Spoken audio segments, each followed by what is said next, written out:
Hello, this is Dr. Subhradeep Karmakar. Welcome to PG Pathshala. I am an assistant professor in the Department of Biochemistry at All India Institute of Medical Sciences, New Delhi. So, today we are going to talk about C-value paradox and the DNA complexity.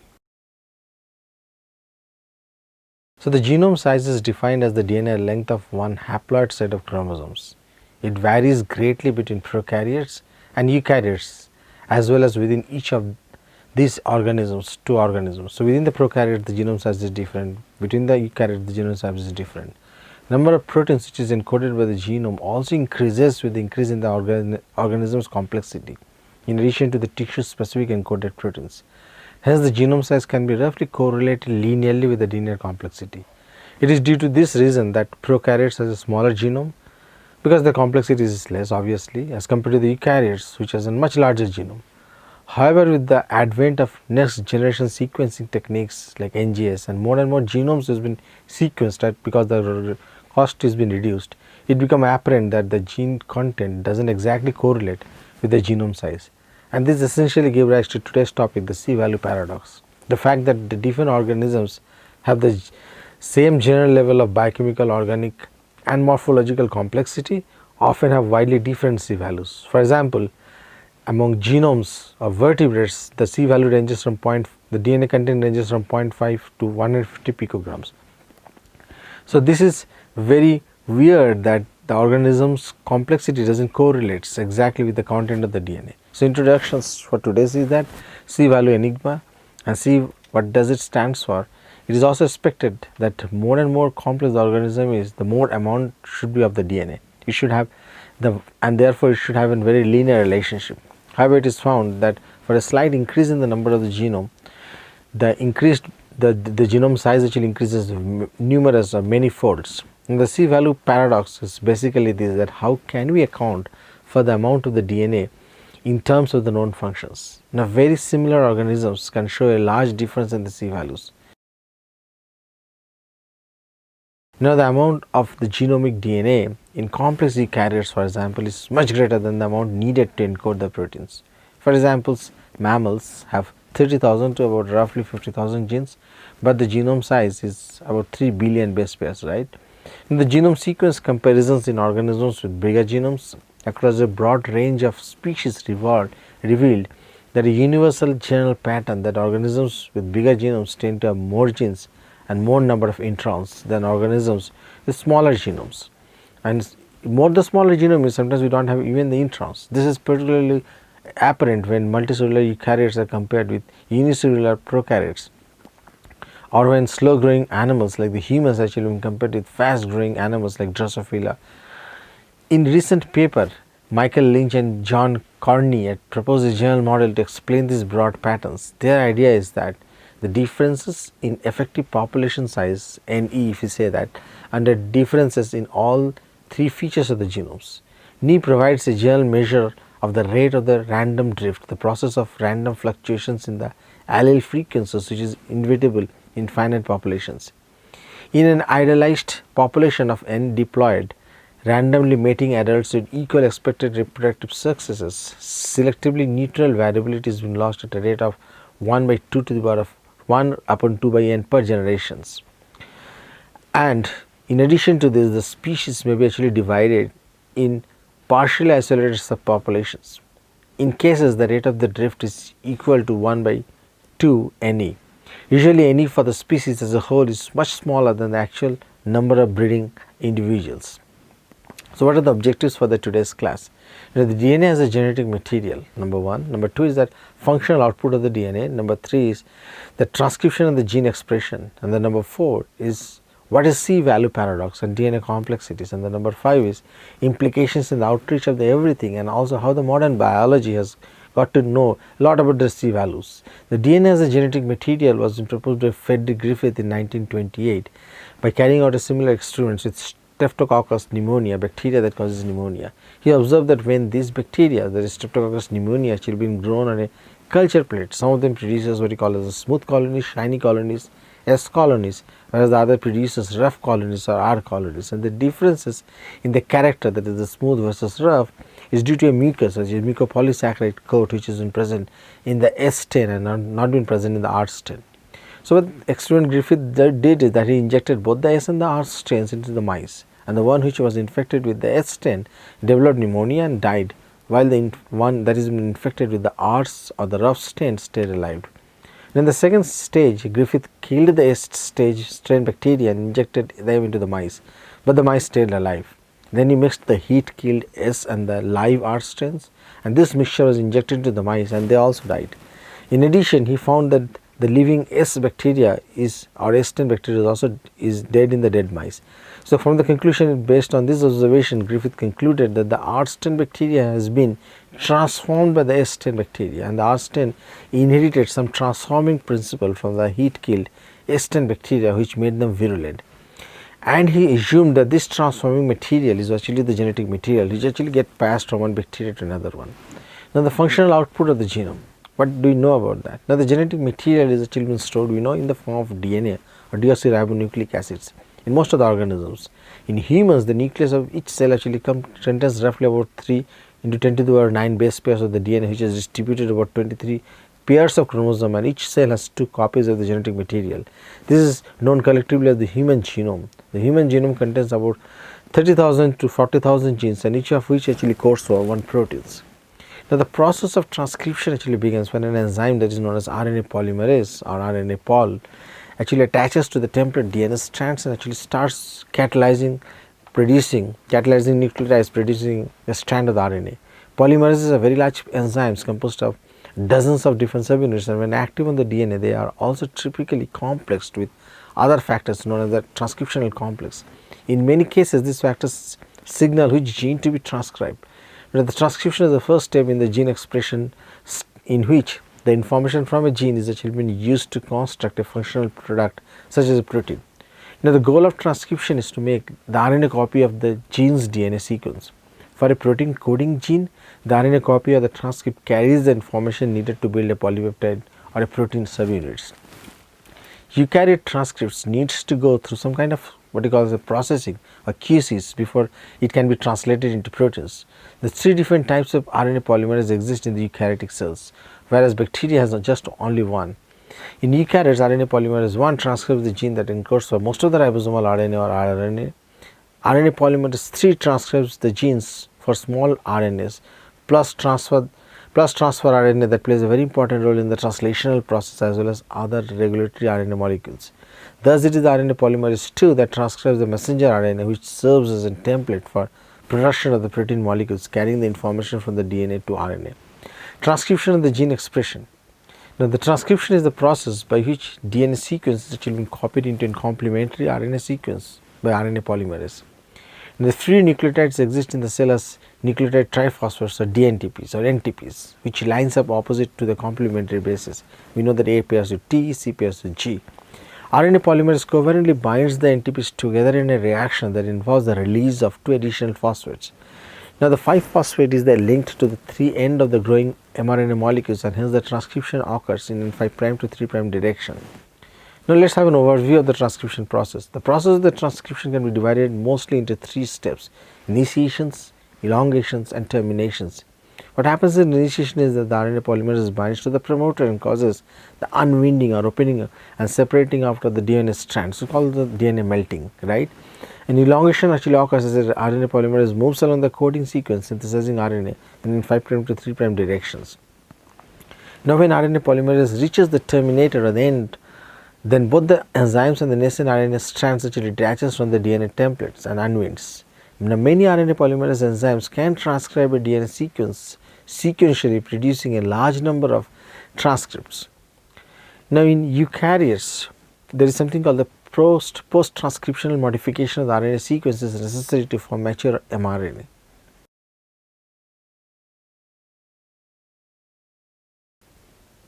Now, genome organizations. Now, let us have a synopsis of that. Now, what do you talk about the C-value paradox, different classes of the DNA, repetitive DNA diseases, and if a protein coding portion of the human genome makes up 1.5%, what is the rest of the DNA been doing? The transcription of the RNA, tRNA by RNA polymerase 1 and 3. Other coding RNAs and small nuclear RNAs, micro RNAs, non-coding RNAs are there. Now, let us have a definition of the genome. The genome is actually the total amount of the genetic material which is actually stored in the genome, and this is referred to as the DNA content of that particular cell. And in humans, we know there are 46 total chromosomes, which is distributed into 23 pairs, right. It is the nuclear genome that actually defines the multicellular organisms. It will be same for almost all the cells of the organisms. You can have organelle genomes as well, as like mitochondria has its own genome, like mitochondrial DNA. When you want to identify or distinguish one organism from another, such as in the forensic testing, you investigate the genome. So, genome actually gives the blueprint of that particular individual, very specific for that particular individual. Now, the transcriptome, the total amount of genetic information has been transcribed in the form of an RNA, is known as transcriptome. Now, this information will be stored as RNA. Now, the transcriptome is unique to the cell types and is being measured by the gene expression. The different cells within an organism will have different transcriptomes. Cell types can be actually identified by the transcriptomes. So, the transcriptomes is some kind of a blueprint for a cell. The cell is actually being the complete protein output. This reflects all the mRNA sequences translated by the cell. Cell types has different proteome and thus can be used to identify a particular cell. Genome investigations. What can you learn? What are the number of the investigations? There are a large number of investigations that can actually be carried out on the genomes of the different organisms, and this is known as comparative genomics and is an extremely emerging promising field of study in its own right. Having access to the sequence of a large number of genomes has opened up a plethora of opportunities. Even before the complete sequences actually were available, a large number of parameters could be measured in various genomes, and some informations about the genomic organizations, its architectures, its information contained in the multicellular organisms could be obtained. Some of these measurements has actually been made. Number one is that the base composition of the vast array of organisms, both prokaryotic and eukaryotic. Number two is that we know about the repetitive sequences, unique sequences, and the sequence content of a DNA, and how exactly is the sequences different from the different region of the DNA. The genome organizations, the base compositions of the DNA, is a fixed value and is actually expressed as percentage of G and C of the genome. The variation of this value between the different prokaryotes is large, but this is surprising given the fact that different proteins actually produced by the species have similar amino acid sequences.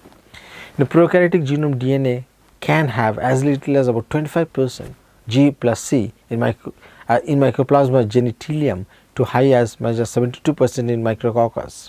Eukaryotic genome DNA does not display the same variation between the species.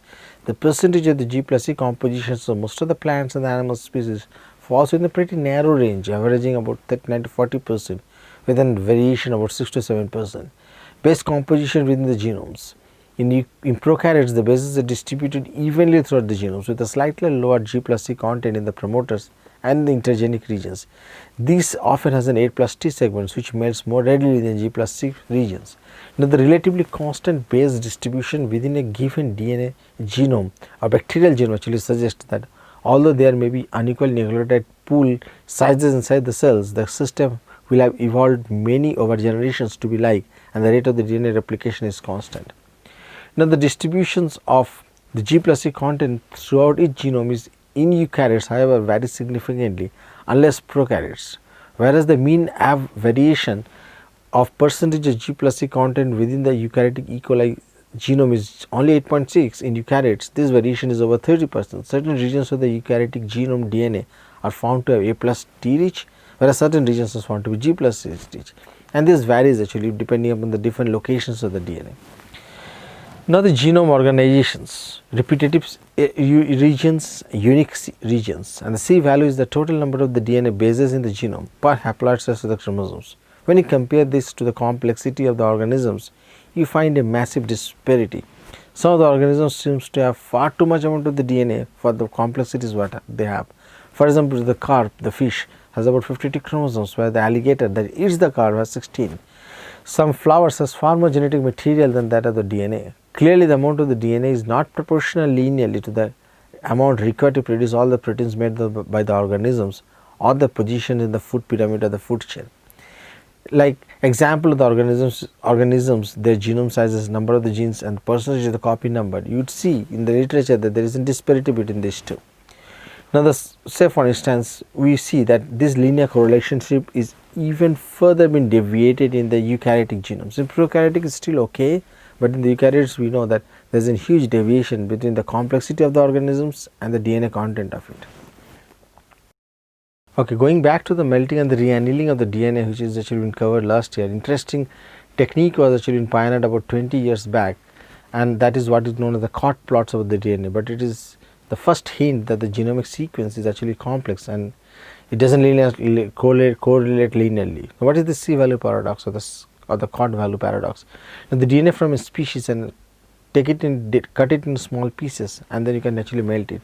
Now, once it is in the form of single stranded, we can actually measure the absorbance 260 nanometers. Now, if all of the sequences actually been represented just once in the genome, then the reassociation curve or the reannealing curve of the DNA will follow a particular kinetics. But it is actually found that when you take a DNA of a complex organisms like a human and then actually melt it and then actually reanneal it, then there are certain regions which actually anneals very faster, there are certain regions which actually anneals very slower. So, there is a differential rates of the annealing of the DNA. Now, those sequences that are the most repeats will going to hybridize quickest, and those with the multiple copies also is going to hybridize quickly, while the more complex single copy sequences take the longest to anneal. Plot of the curve with absorption of 260 on the y axis, and basically time is going to give us what you call as the C plots. It is second order kinetics because it is bimolecular reactions, and the rate of the association is actually proportional to the concentration of both the strands. Now, the rate of the rehybridizations is dependent on the complexity of the DNA. And the complexity is actually been defined as the number of the bases in a unique sequence. For example, poly U has complexity equal to 1, and the sequence, suppose AGTTCA GTTCA, has about a complexity of 5 or 6. Now, the COT value for a given sequence of the DNA is dependent on its complexities. Now, the plot of a complex mixture of the DNA sequences has a biotriphasic look about it, right. Essentially, the human genome DNA COT curve has actually 40% of the fast annealing low COT sequence elements and 60% of the slow annealing high COT unique sequences, that is 1 copy per genome. The human genome can be divided up to into 4 classes: highly repetitive sequences which are present hundreds and millions of copies, moderately repetitive sequences contains about tens to hundreds of the copies, slightly repetitive sequences about 1 to 10 copies, and just single copy sequences, just 1 copy per genome. Now, the repetitive DNA by sequence analysis was found to contain more short repeat sections found in the satellite DNA. Highly repetitive sequences, one group of the highly repetitive DNA is the simple sequence DNA, which contains thousands of copies of a simple sequence which is actually repeated tandems numerous times. Now, the repeat sequence can be as short as 5 bases. Now, the repeat sequence are known as the short tandem repeats or STRs. Now, microsatellites, what are these? Okay, microsatellites are about the repeats, and mini satellites are again of the repeats or the different sizes or different number of repeats. These sequences are often been found clustered around the centromeres and the telomeric regions, and their transcription inactive. Now, the term satellite came from about the behavior in cesium chloride gradient, because many of these simple sequence repeat DNA is AT rich, it has lower density than more GC rich genomic DNA, and therefore is branded differently in gradient form a satellite. This repeats accounts about 10 to 20% of the eukaryotic DNA. Now, the moderately repeated DNA includes those sequences which has multiple copies in the genome, designed to increase the rate of the amount of the gene product, and some regulatory sequences which is actually been found scattered throughout the genome. Sequences such as the ribosomal RNA and the transfer RNAs, which actually been required in large numbers, forms protein synthesis, has many copies in the genome. Now, the histone sequence also have large copy numbers in the human genomes. This means there are so many copies of the histone genes, and the group of moderately repetitive DNA sequences are those that scattered throughout the genome, known as the sign elements. Also stands for short interspaced elements, and lines elements stands for long interspaced elements. There are about 300 base pair longs, and about 1 million of such sequences exist scattered through the human genome. They account for about 10% of the human genome. They are actually been transcribed into RNA, but they have no known functions. They are known as ALU elements or ALU elements because they contain the regular recognition sequence of the restriction enzyme ALU. Now, the most common line elements in the human genome is the L1 element, a 6000 base pair fragment which actually is repeated something like 50 to 60,000 times in the human genome. Now, the L1 sequences have also been transcribed on some encodes for some proteins, of course very less. Their function in the cell is actually unknown. Both the ALU and the L1 sequences are transposable elements capable of moving to the different regions of the genome, and therefore they could be potentially dangerous. Now, the group of sequences with a small number of copies on the genome includes such sequences such as the globins. This family of genes actually contains a number of closely related sequences varying only by a few bases in the coding, and is going to cross hybridize if we are going to do an hybridization experiments. This also known as the gene clusters. Now, the final group is the single copy sequence, makes up a vast majority of the genes of the human genome, very critical genes, just one copy, the gene being functional unit which codes for a single polypeptide chain. Now, this group is the most complex and takes the longest to reanimate because there is just one copy, so they do not have enough information to rehybridize back, and hence the log scale on the time. The highly repetitive DNA reanimates faster, while the complex single copy takes hours to even days sometimes to reanimate. So, our genome actually contains highly repetitive DNA which does not code so many proteins, and also it contains some multi-gene families and multi copies of the same genes. This makes about 40% of the human genome by cut analysis. What of the other 60% unique sequences? Only 1 to 2% of the human genome is actually coding sequence, and this poses a a discrepancy. Further investigations of the eukaryotic genes, that is 60%, that has been found to be interrupted by large sections of non-coding regions called introns. Now, this does not happen in bacteria. Bacteria does not have any introns. Even in the eukaryotic, there are some genes which does not have an intron, like the histone genes. Now, the coding sections are actually called the exons. Of course, you know that the exons, but don't confuse the exons, always protein coding, sometimes they also code for the untranslated regions, UTRs. Pseudogenes. The eukaryotic genome also contains pseudogenes that actually occupy a significant portion of the genome. Now, there are actually two classes of pseudogenes. One is known as the class 1 pseudogenes that has actually been arisen by gene duplications, and then they have actually been subsequently inactivated by various mutations. That is known as by insertions, substitutions, etc. Now, these pseudogenes actually been formed are often been found near the functional gene counterpart. Now, the second class is known as the type 2 pseudogenes, actually been processed sequences which lacks introns and often contains a vestigial poly A tails, and has actually been originated during the evolutions from mRNA that has actually been copied by a reverse transcriptase enzyme back into the DNA. Now, the sequence that was then been inserted back into the genome by a retrotransposon events. Now, these footprints or the footprints of these events are evident that in the direct repeats that flank the pseudogenes, the repeats have facilitated in the insertion back into the genome. These pseudogenes are usually found a long way from the functional parental gene. Now, pseudogenes do not code for functional proteins and are not been transcribed. Now, the exact number of the pseudogenes in the human genome is actually unknown, and it's just been predicted, but it's not been known for sure how many are there together. Although the estimates using different criteria has identified something like 3000 regions which actually possibly represents processed pseudogenes. Now, the pattern that has actually emerged from the analysis of the human genome is that those sequences tend to give rise to more pseudogenes are shorter than average transcripts and are sequences that are actually involved nuclear regulations and translations, like for instance ribosomal proteins accounts for 67%, laminin receptor about 10% of the translations, elongation factors about 5%. The common theme among these sequences may actually be the increased level of transcription of these particular sequences. Now, the processed pseudogenes reported to date back several thousand years, and it actually falls into three categories: those that were actually complete copy of the mRNA transcribed from the functional genes, those that are only partial copy of the corresponding RNAs, and those that actually contain sequences in addition to those expected to be present in the RNA.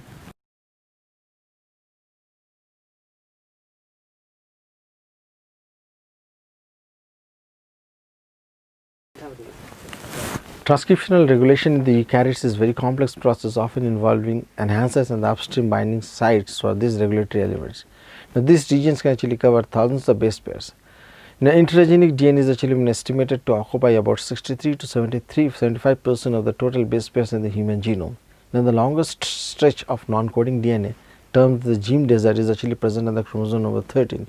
It is 3038 416 base pair long. This was the big event of the last decade of the last century. The whole genome analysis has confirmed the early observations concerning gene density in the eukaryotes. Now, below is a table that we will be showing in the text. We will have some general statistics which has actually been obtained from the Human Genome Project.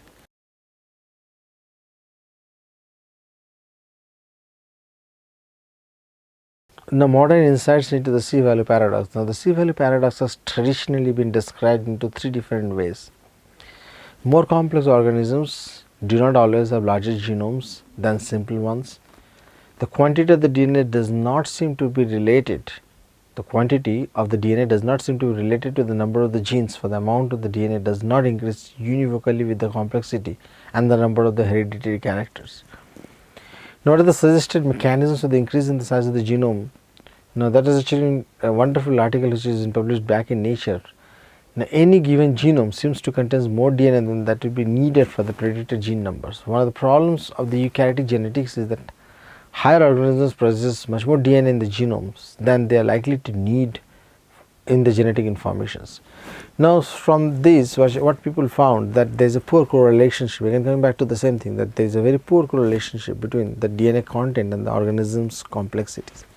And this is further revealed when people actually started doing the renaturation kinetics, and they found that different regions of the DNA actually have to digest with the different kinetics. Now, the thing is that what exactly is that extra piece of the DNA that is actually been doing? Well, that extra piece of the DNA doesn't have a known function right now and is actually regarded as a junk DNA, but there is a fantastic project that actually been started in collaboration with NIH, and that is the Human ENCODE project. Actually, ENCODE stands for Encyclopedia of DNA Elements, ENCODE. Essentially, what the ENCODE does is that it actually catalogs the entire region of the DNA into the functional domains, functional elements, and tells that, okay, this is the enhancer element, this is the silencer sequences, this is the promoter element, this is the coding regions, this is the non-coding regions. So, it is going to give a detailed map of the different regions of the DNA. Essentially, it is an anatomy of the entire DNA. When people started doing ENCODE DNA, and then they brought about this junk DNA or the useless DNA that just increasing the volume without any functions, then they found that no, that is not right. In fact, even the non-coding DNA, even the DNA that actually encode doesn't code for the proteins, also codes for a large number of different microRNAs and other non-coding RNAs. That is an extremely important and extremely fantastic regulatory functions. So, the Human ENCODE project, which is a follow-up of the Human Genome project, sequenced the DNA that makes up the human genomes, and ENCODE project seeks to interpret this particular sequence, and it has been bound by a particular transcription factors. So, in the ENCODE project, what people found is that whereas in the genome actually transcription factors actually been bound, and they did found is that there is a heterogeneity in the DNA complexities. And it has been very important to know that this heterogeneity in the DNA complexities is because of the reason that different regions of the DNA has different sequence contents. And the C-value paradox is mostly in this line, that it is a way to understand that can you correlate the complexity of the DNA with this content of the DNA, and then we find that really there is not. So, ENCODE the DNA is a first way in the first project, is a mega project that actually tells beyond a reasonable doubt that look, the regions of the DNA which just adds to the volume does not have a function, still has a function. They are not essentially junk. They code for a lot of different regulatory RNAs, and these regulatory RNAs is actually very crucial for the function of the organisms and the entire transcriptional networks and complexities and maintaining everything. Because if you remove those particular non-coding RNAs and the regulatory RNAs, then the entire transcriptome machinery shuts down, doesn't work properly. And therefore, ENCODE is an approach to counteract this particular C-value paradox and tell that look, now we know the function of this junk DNA, and they are not essentially junk, they are very vital DNA performing real important functions. Thank you.